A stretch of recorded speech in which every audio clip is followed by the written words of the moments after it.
Para seu conforto e qualidade, ajuste agora as cores e o som do seu equipamento.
A história do Oscar. Os primeiros 50 anos. Uma época de mudanças.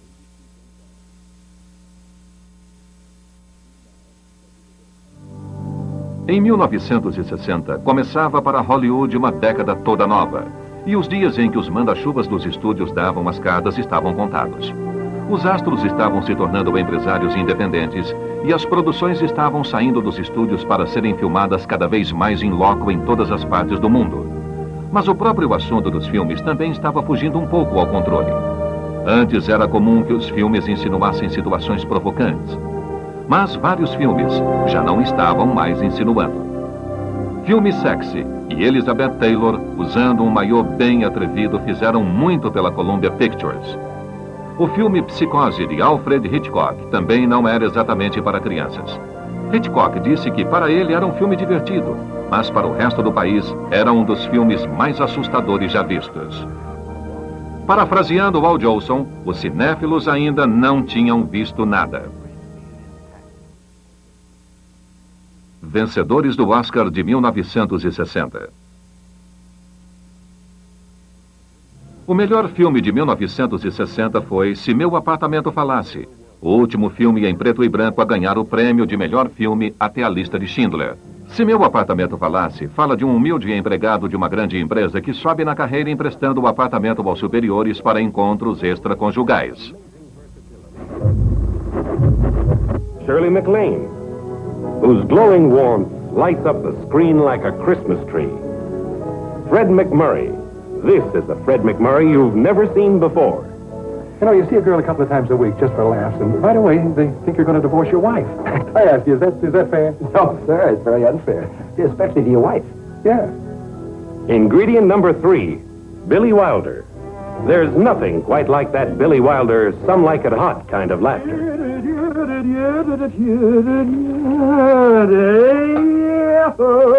Are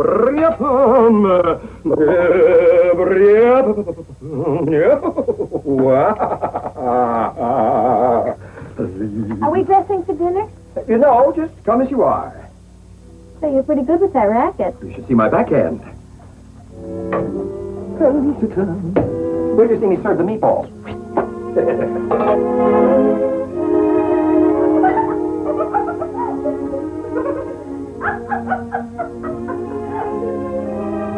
Mildred, he's at it again. Um ano depois de ganhar o ouro com Quanto Mais Quente Melhor, Billy Wilder resolveu convidar Jack Lemmon novamente para estrelar ao lado de Shirley MacLaine. O filme foi orçado em cerca de 3 milhões de dólares, mas rapidamente arrecadou mais do que o dobro na bilheteria e ganhou 3 estatuetas na noite do Oscar. a de melhor diretor, de melhor roteiro original e de melhor filme. Se Meu Apartamento Falasse, além de comédia, também era um drama. Mas somente Alfred Hitchcock poderia chamar de divertido o filme mais assustador já produzido. Foi o que ele fez em 1960 após concluir Psicose. Foi a tentativa do diretor de provar que não era preciso gastar milhões para se fazer um bom filme. E utilizou a equipe do programa de TV Alfred Hitchcock Apresenta para filmar Psicose em preto e branco por um total de $800 mil. A aposta de Hitchcock compensou, e ele ajudou inventando truques para fazer com que o público ficasse ansioso por ver o filme, como, por exemplo, uma nota dizendo que ninguém poderia entrar no cinema depois de iniciado o filme. Notícias em jornais, como a de um homem que teve um ataque cardíaco durante uma exibição em Atlanta, só ajudaram a aumentar a curiosidade.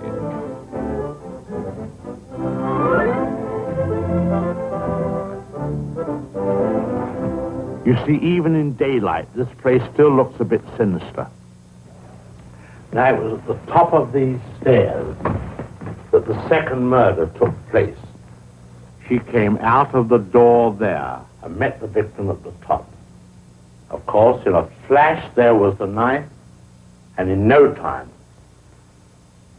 the victim tumbled and fell with a horrible crash. I think the back broke immediately and hit the floor. It's difficult to describe the way that the twisting of the it's the bathroom.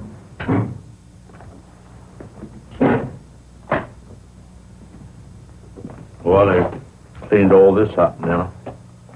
Big difference. You should have seen the blood. The whole place was, well, it's too horrible to describe. Dreadful. And I'll tell you, there's a very important clue was found here. Down there.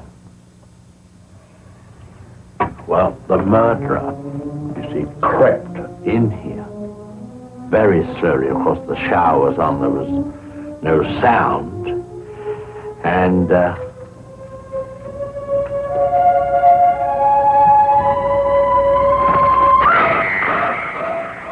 Psicose fez de Anthony Perkins um astro, mas seria difícil para ele escapar do estereótipo do personagem Norman Bates.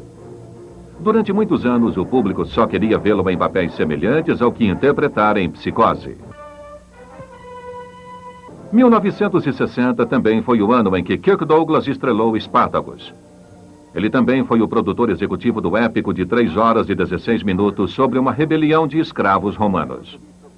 E quando o diretor original do filme, Anthony Mann, precisou abandonar a produção, Douglas contratou Stanley Kubrick, que estava com 32 anos, para assumir as rédeas. Spartacus, the superb achievement it is. Neither time, nor money, nor talent. For in Spartacus, you will see the finest cast ever assembled, relive history's most exciting and inspiring drama. The symbol of the Senate. All the power of Rome. I imagine a God for slaves. I pray. What do you pray for? I pray for a son who will be born free. Spartacus recebeu 6 indicações da Academia. Ganhou em 4 delas, inclusive a de melhor ator coadjuvante para Peter Ustinov, e foi relançado em 1991 na forma editada por certo diretor, com algumas cenas anteriormente eliminadas. Ellen McGantry is an all-American boy. O melhor ator do ano foi Burt Lancaster, em Entre Deus e o Pecado. Burt coproduziu esse filme e chamou seu papel de aquele tipo de papel em que você se encaixa feito uma luva. O cineasta Richard Brooks precisou acalmar grupos enfurecidos de protestantes que ficaram zangados porque ele estava filmando esse romance de Sinclair Lewis de 1927. Achavam que Entre Deus e o Pecado debochava de um líder religioso, mas Brooks defendeu o filme, dizendo que o personagem principal era um rapaz genuinamente americano, pois desejava as 3 coisas que todos querem normalmente: dinheiro, sexo e religião. É claro que isso não era problema para Burt Lancaster. Mas também não era problema para a virgem profissional Shirley Jones, estrela de musicais virtuosos como Oklahoma e Carrossel. Foi Richard Brooks que teve a ideia maldosa de escalar Shirley como uma prostituta em Entre Deus e o Pecado. E a academia ficou tão empolgada com isso que concedeu a ela o Oscar de melhor atriz coadjuvante. We'll get you into God's own glorious heaven. This ace of spades, your bank book, or this pledge to be a good Christian. I'd like to tear those holy wings off you, make a real woman out of you. I'd show you what heaven's like. No golden stairways or harp music or silvery clouds. Just ecstasy, coming and going. Sin, sin, sin. You're all sinners. You're all doomed to perdition. What is a revival? Is it a church? Is it a religion? Or is it a circus sideshow complete with freaks, magic, and rabble-rousing? You hate Gantry that much? Or do you love him that much? And you're no good to me. Or yourself. You're no good to anybody.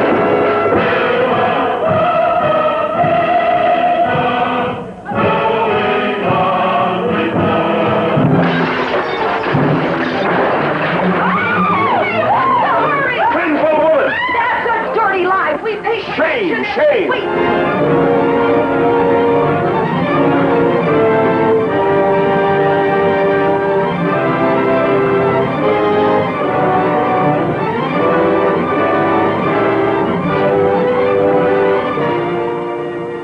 Mas foi outra beldade da tela que recebeu todas as atenções na cerimônia de entrega dos prêmios daquele ano, quando Elizabeth Taylor ganhou seu primeiro Oscar de melhor atriz por Disque Butterfield 8. Now look, you have a price. We all have, and I can go pretty high. Command performances leave me quite cold. I've had more fun in the back seat of a 39 Ford than I could ever have in the vault of the Chase National Bank. You're all alike, aren't you? Play tough. I'm not like anyone, I'm me. She's not like anyone, that's for sure. Only the bold and candid pen of John O'Hara can tell her story. Only Elizabeth Taylor can live it, surpassing even Cat on a Hot Tin Roof and Suddenly Last Summer in a portrayal that enhances her stature as one of the screen's great dramatic actresses. We both know what I've been doing. No, I don't want to hear about it. Mama, you have to. Oh, face it, Mama. I was a If only you'd done that before. Long ago, every time I came home all soaked through with gin. Gloria. Huh? Sure. Oh, she's frantic, isn't she? Well, welcome to the fraternity. We meet once a year in Yankee Stadium. Elizabeth adoeceu na Inglaterra e foi levada às pressas para uma clínica de Londres, onde descobriram que ela estava com uma espécie de pneumonia virótica. Tudo isso aconteceu durante a temporada de votação da Academia, e Taylor fora indicada naquele ano pela interpretação de uma prostituta, papel que detestara. O público exigia notícias da pobre Liz, que estava passando por maus pedaços, principalmente quando precisou submeter-se a uma traqueotomia de emergência que, segundo os médicos, salvaria sua vida. Todos estavam preocupados, pois a mulher mais bonita do mundo corria risco de vida. A solidariedade era geral. Liz não morreu e, ainda por cima, conseguiu reunir forças para comparecer à cerimônia do Oscar. Quando seu nome foi anunciado como a vencedora, o marido, Ed Fisher, precisou ajudá-la a subir a escada até o palco. Mal sabia que em breve ele também seria mais um ex-senhor Taylor. 1960 foi um ano frustrante para o veterano cowboy John Wayne. The Duke produziram um fiasco de $12 milhões chamado O Álamo, e tinha investido muito dinheiro próprio nesse filme. Lançou então uma campanha promocional de $75 mil para ganhar quantos Oscars pudesse, afirmando que todos os membros da academia que fossem americanos da gema votariam nele. Quando a crítica começou a crucificar o filme, iniciou-se uma verdadeira batalha de cowboys e índios entre John Wayne e a imprensa. Wayne tinha muito em jogo para assumir que seu filme era uma piada. E quanto mais se aproximava a temporada de votação, mais ansioso Wayne se tornava. Quando tudo terminou, ele estava praticamente falido e quase a ponto de ser internado. Dead as a beaver hat.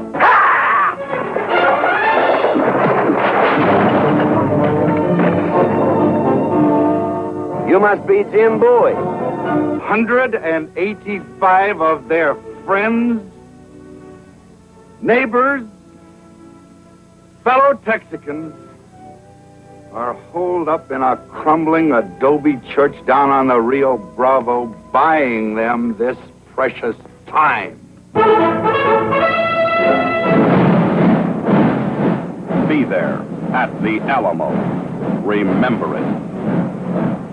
Well, you ain't gonna try to defend this broken-down church against 7,000 battle-hard troops. Remember it. Republic. I like the sound of the word. Means people can live free, talk free. Remember it. Kids, we can't stop them from coming. But I reckon we can arrange for him to limp going down.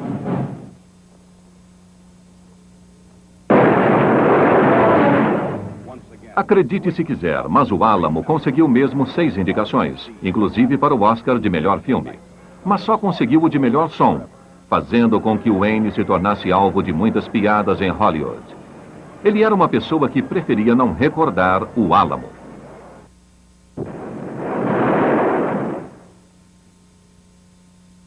Vencedores do Oscar de 1961.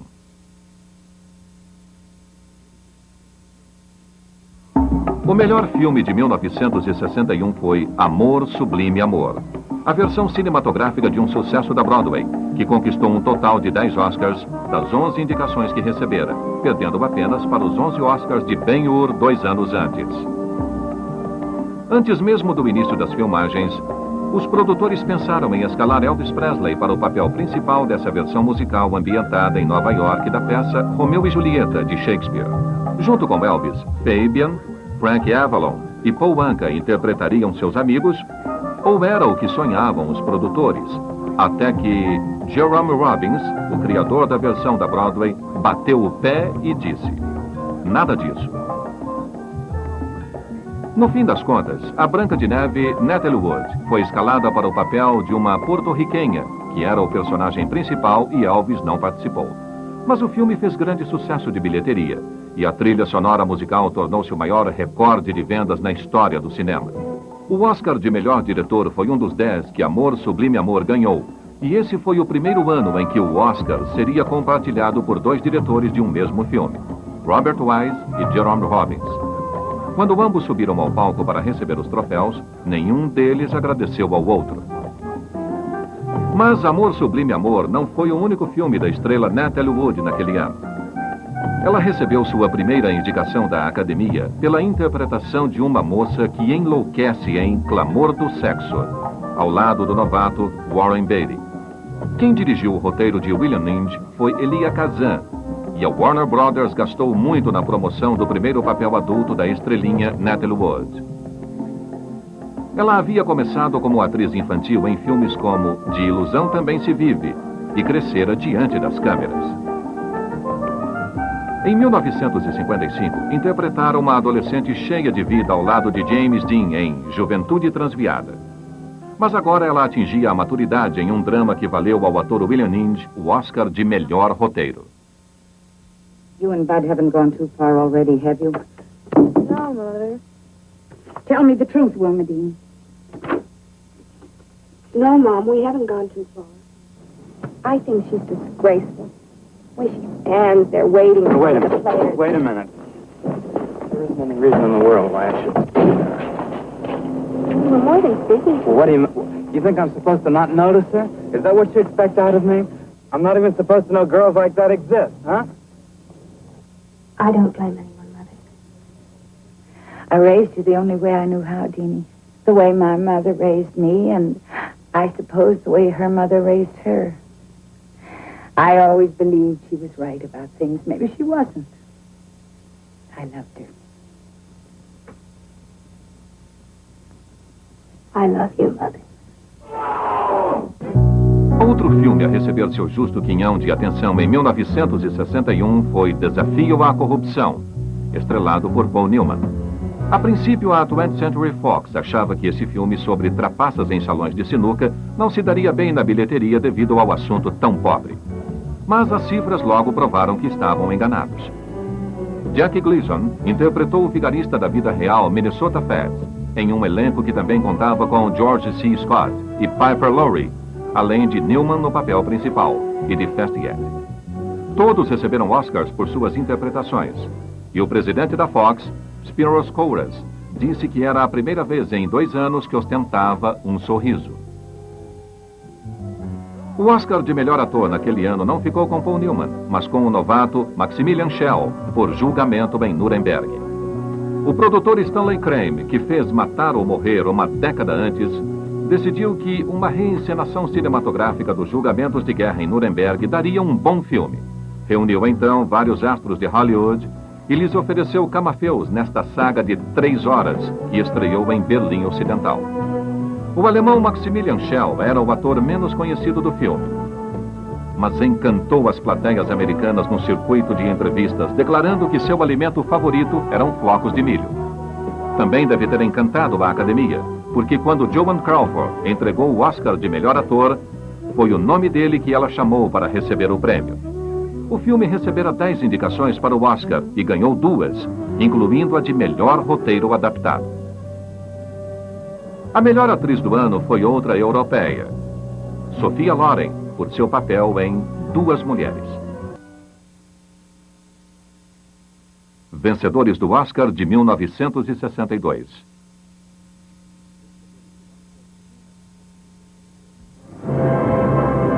Em 1962 revelou-se um grande ano para, entre outras coisas, camelos. Lawrence da Arábia foi mais uma superprodução do diretor David Lean. Se a mulher não o tivesse abandonado antes, teria feito isso naquela época. Ele passou 3 anos no deserto para concluir o filme. Come on, man! For over a quarter of a century, controversy has raged around the name of T.E. Lawrence. No man of our time has drawn upon himself so much praise and so much criticism.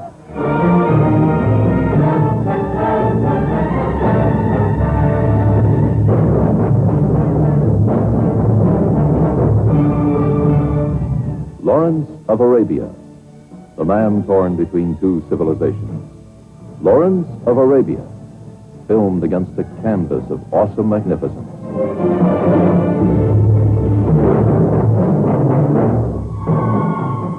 David Lean teve outro grande sucesso com o vencedor do Oscar de melhor filme, Lawrence da Arábia, mas não foi fácil para ele nem para o produtor Sam Spiegel.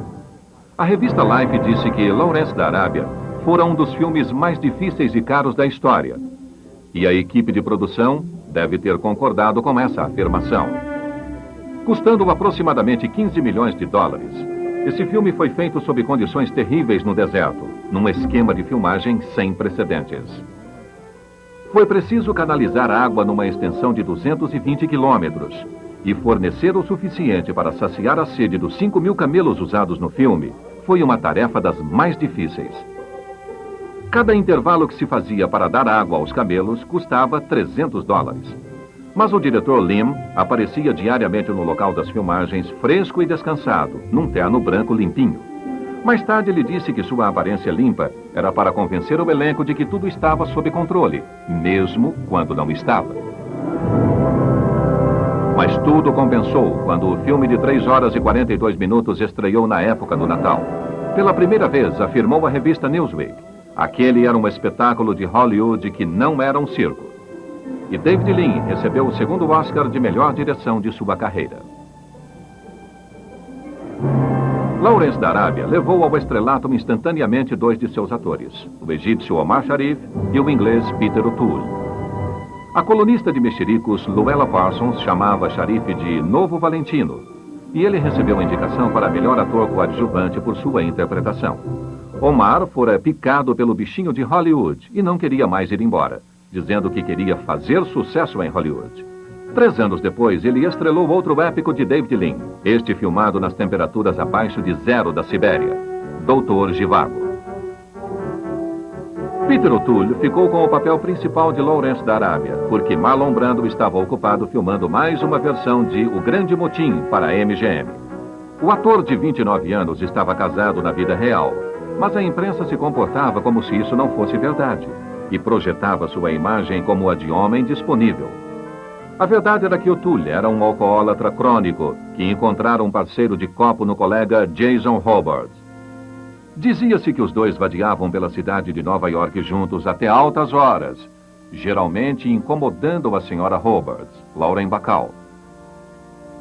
Ela fora casada com outro alcoólatra famoso, Humphrey Bogart, mas nem assim se conformava com as saídas noturnas de Jason. Ela acabou pondo um fim nisso, proibindo o próprio Lawrence da Arábia de frequentar sua casa em Manhattan. Peter O'Toole recebeu sua primeira indicação para melhor ator pela interpretação de Lawrence e acabou por bater um recorde da academia.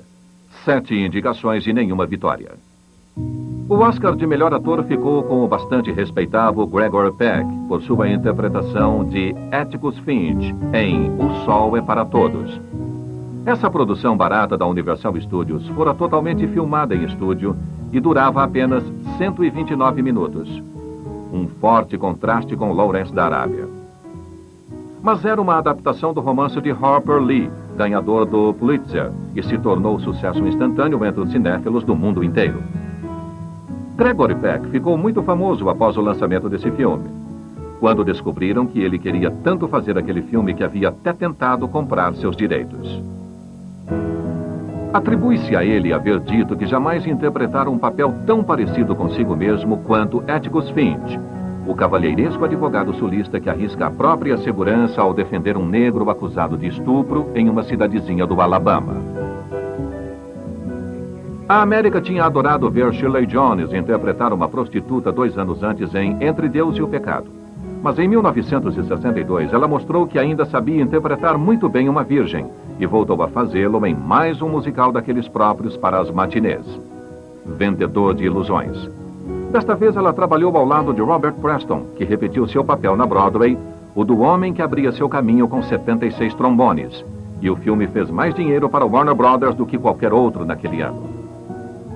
Enquanto isso, a MGM tinha certeza de que a refilmagem de O Grande Motim seria seu próximo grande sucesso depois de Ben-Hur. Mas esse projeto incluía alguns fatores que iam além do controle do estúdio. O tempo no Tahiti e Marlon Brando. Não se pouparam despesas para esta generosa produção, e assim como a primeira versão de 1935, a equipe de produção viajou para o Tahiti a fim de obter o tipo de cenário que não se poderia criar no estúdio. Mas começou a chover e não parou mais, e em breve o planejamento da produção se expandiu de 6 para 13 meses. E o orçamento disparou para $20 milhões. Como se isso não fosse suficiente, Brando estava criando caso com o diretor. E quando a produção terminou, O Grande Motim havia passado pelas mãos de 3 diretores, inclusive Lewis Milestone, de 66 anos de idade e um dos primeiros vencedores do Oscar. Os problemas da produção tornaram-se notícia no país inteiro, e quando o filme de 3 horas foi lançado, os americanos estavam dispostos a crucificá-lo. Islands of Tahiti and Pitcairn. Tahiti. For generations, the dream island of the Western world. A land of easygoing, fun-loving people. A land that has always represented escape from civilization.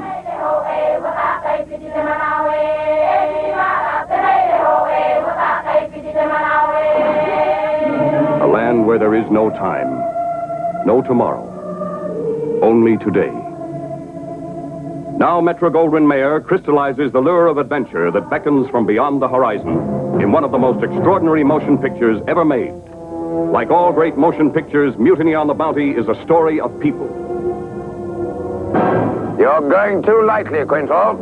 A story of provocative and colorful characters brought to life by unforgettable star personalities. Marlon Brando is Fletcher Christian, an officer and a gentleman, yet a man among men. my years of service, I have never met an officer who inflicted punishment upon men with such incredible relish. Trevor Howard is the infamous Captain Bligh, relentless and cruel. Mr. Christian! Richard Harris portrays the reckless John Mills. The men are on, Mr. Christian! And there is Tarita, alluring daughter of an exotic land. O filme não ganhou o Oscar por nenhuma das 5 indicações, mas pelo menos Marlon Brando arranjou outra esposa nesta história toda. Ela era a tahitiana do enredo amoroso do filme e a futura mãe de Christian, que recebeu esse nome em homenagem ao personagem interpretado por Brando no filme. A vencedora do Oscar de melhor atriz foi Anne Bancroft, por Milagre de Anne Sullivan. Esta foi a grande revelação de Anne Bancroft, e o filme ainda hoje é considerado um clássico. Everything the earth is full of, Helen. Everything on it is always for a wink and it's gone. And what we are on it, the light we bring to it and leave behind in word.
O verdadeiro drama por trás do Oscar de melhor atriz daquele ano envolvia os dois mitos da tela que não ganharam o prêmio, Bette Davis e Joan Crawford.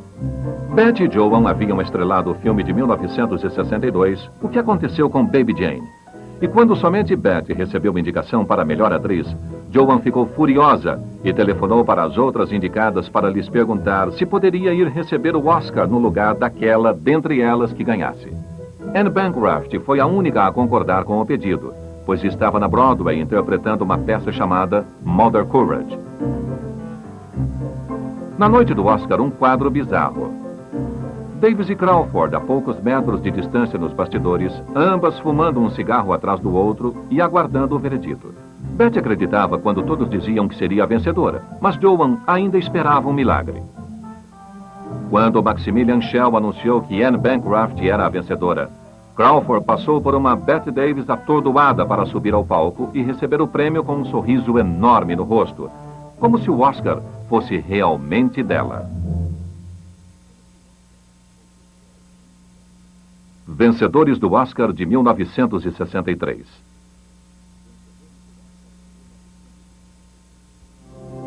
Apesar das petulâncias absurdas entre Bette Davis e Joan Crawford, a primeira atriz a ganhar $1 milhão por um filme foi Elizabeth Taylor. Cleópatra não foi muito bem para o estúdio, mas pelo menos Elizabeth Taylor arranjou mais um marido durante as filmagens.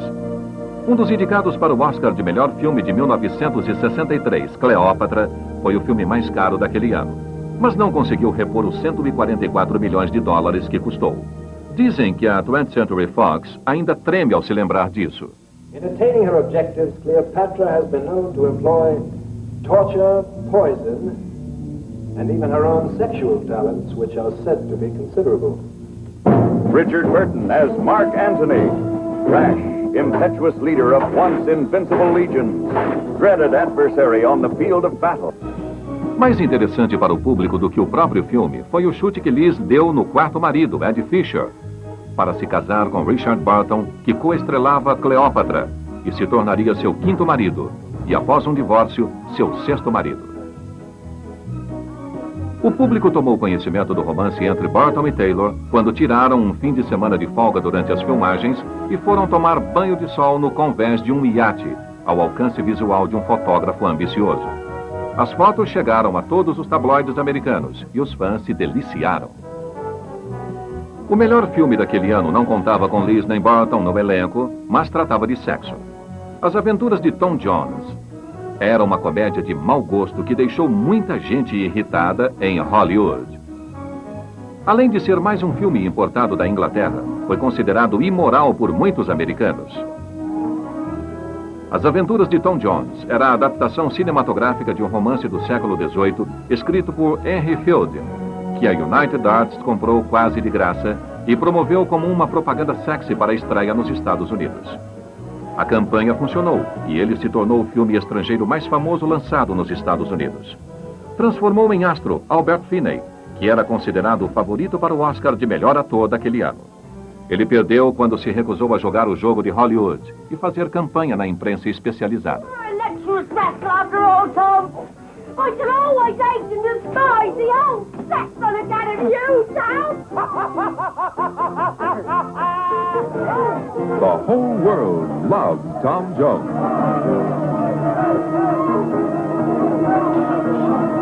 The world of excitement. The world of spectacle.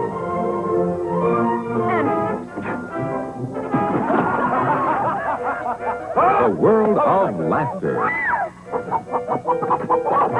The world of adventure.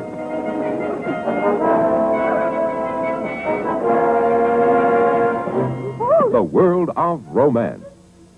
It's a good night to be abroad and looking for game.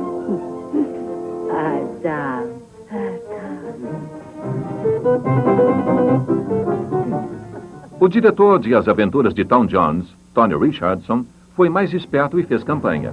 E ela compensou, pois acabou conquistando o Oscar de melhor direção. Outra grande comédia daquele ano foi Irma la Douce, estrelada por Jack Lemmon e Shirley MacLaine, a dupla de Se Meu Apartamento Falasse, de 1960.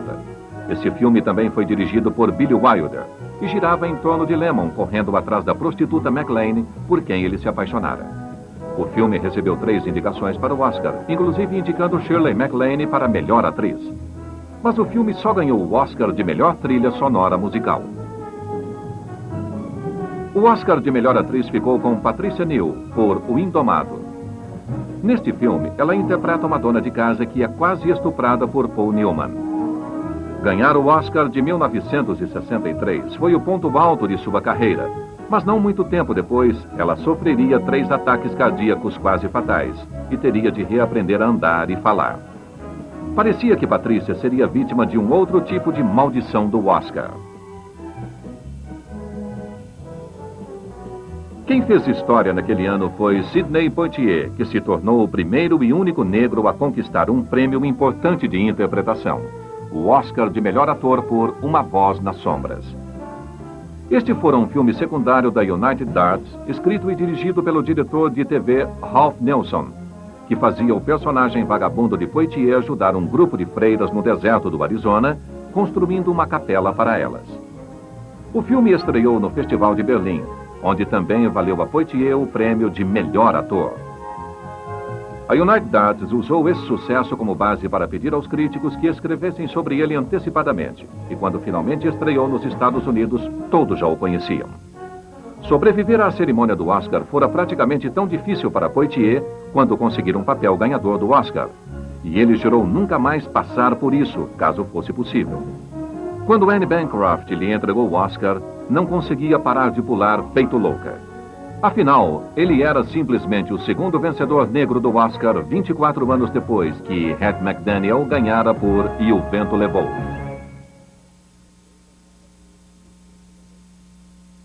Vencedores do Oscar de 1964. O prêmio de melhor filme de 1964 ficou com My Fair Lady, mais uma versão cinematográfica de um sucesso da Broadway.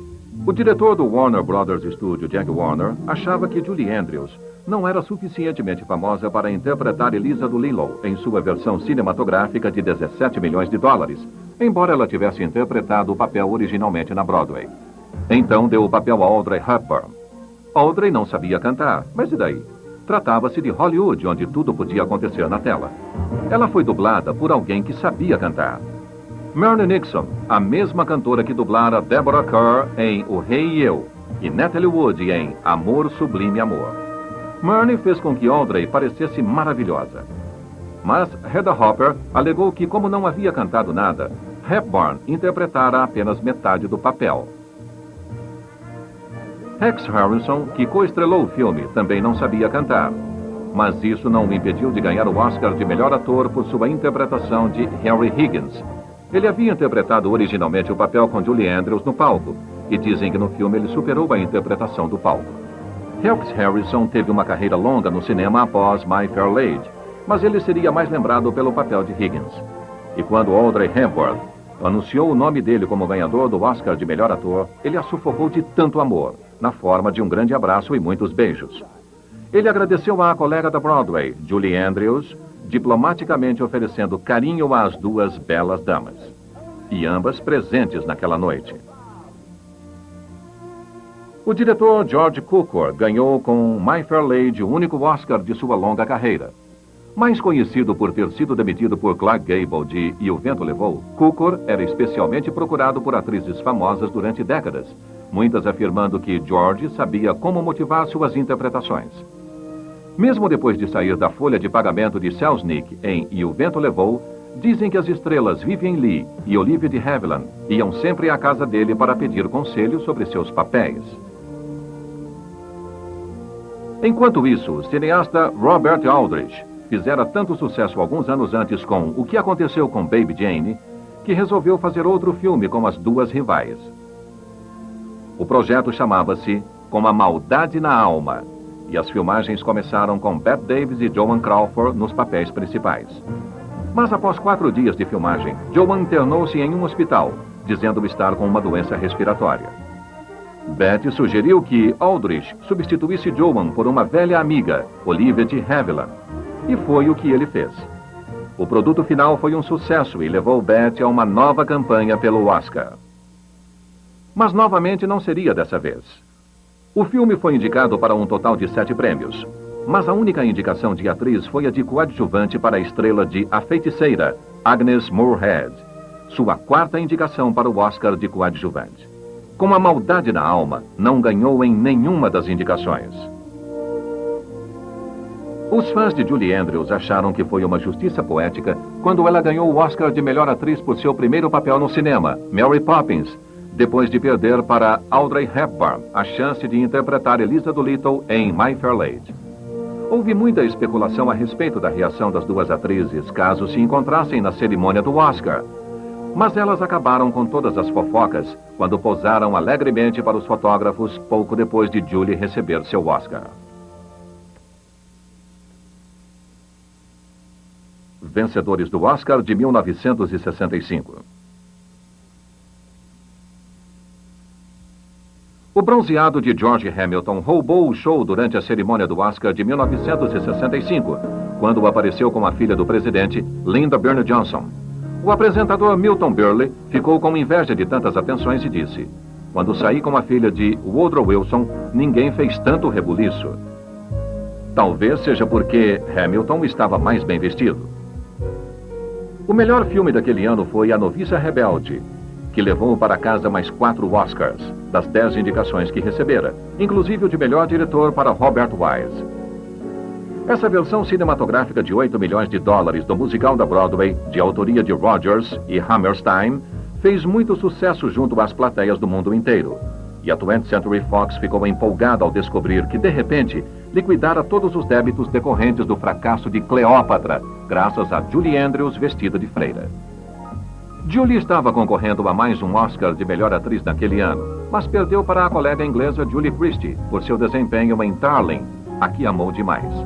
Além de fazer uma grande interpretação, Christie também anunciou a era da minissaia, que repentinamente tornou-se popular em todo o mundo.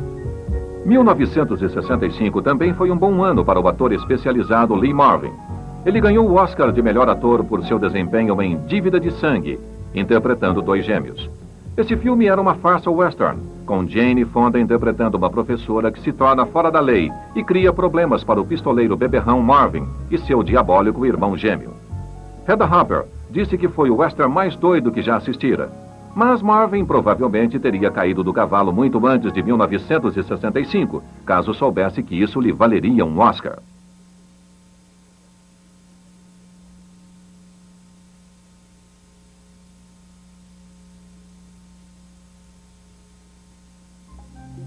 Em meados da década de 1960, a TV ABC transmitiu o Oscar em cores pela primeira vez. E Bob Hope fez piada, dizendo que a partir de então era possível ver a cara dos perdedores ficar verde. Nada mais seria como antes, nem na América, nem nos filmes de Hollywood. Os anos 50 já estavam tão distantes quanto os filmes mudos. E estava na hora de Hollywood afrouxar um pouco e deixar cair. Os filmes estavam chegando à maioridade. E sua maturidade iminente provocaria um tremendo impacto sobre todos os aspectos da indústria cinematográfica, principalmente sobre os prêmios da Academia.